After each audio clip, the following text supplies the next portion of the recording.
Hi, welcome again to Phoenix English. I'm Omid. Today we are going to look at something that I know students sometimes get confused about. First of all, students ask me all the time, what's a subjunctive? The subjunctive voice in grammar. Let me tell you there are two different, or three even, different ways of looking at the subjunctive. Usually people think the doctor recommended he go to hospital. That is one example of the subjunctive. What I want to look at today is the word wish, the verb to wish, and how it is used, because this is sometimes very confusing to students. So here, I have a few examples of how to use the verb wish. I wish I were rich. He wishes he were taller.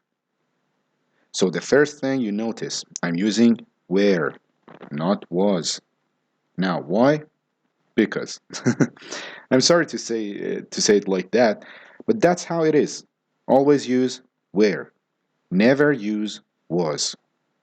I, you, he, she, it, they, we, were. Always. I wish it would rain. Now here we are talking about an action verb. Rain, like to come down, rain. So we use would. Bill Clinton wishes Hillary would be president. Notice the capital P because president is a title here. It's a specific. So this is called the subjunctive voice. What we're talking about when we use the verb wish is a hypothetical. What does hypothetical mean? Hypothetical means imaginary. It's not real.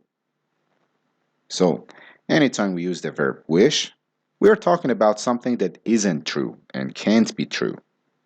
If it can be true, you'll probably use the word hope, but that's another story. So how do we construct this? How do we set up sentences? I'm going to write this down for you in a second, and we'll look at how to do this.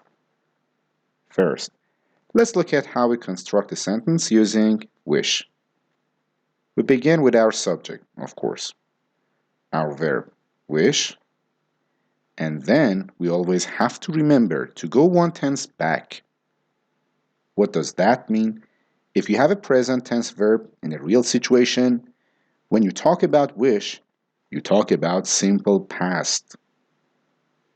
If the real situation is simple past, the wish would be past perfect because it's two pasts back. Future, again, would become would. Let's look at these examples. Right now, I'm not rich. This is the real situation. This is the fact. So, I wish I were rich. The am present becomes were past. Again, remember, always were, never was. That's the main thing to remember with wish. High school. I didn't study hard in high school. I was a very bad student. You're a very good student. That's why you come here to Phoenix English, right? I didn't study hard in high school. So, I wish I had studied harder. Simple past, past perfect. I go one step back. It will be dry tomorrow, like sunny, hot, etc.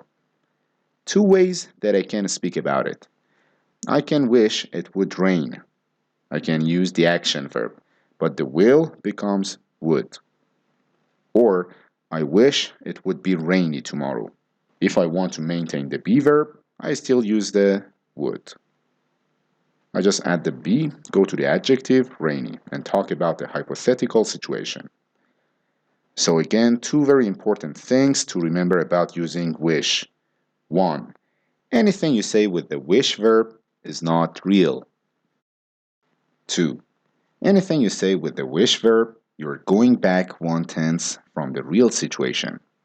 And always remember, where, not was. That's the main thing. So, some of you will be taking whatever test you're taking, IELTS, TOEFL, etc.